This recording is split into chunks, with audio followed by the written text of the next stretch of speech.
Walang nanonood sa'yo? Walang nag-share ng mga post mo? Konti lang ang viewers mo sa tuwing nagde-live ka? Hindi ka sinusuportahan ng mga kamag-anak mo? Kaibigan mo?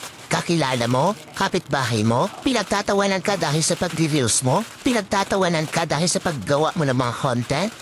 Ito ang tatandaan mo. Huwag kang huminto.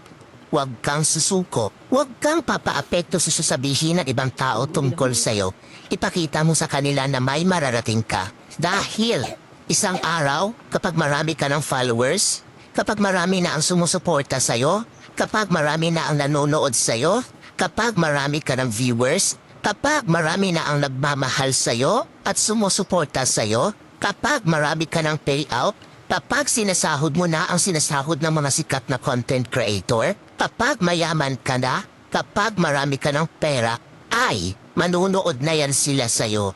Sila na ang kusang lalap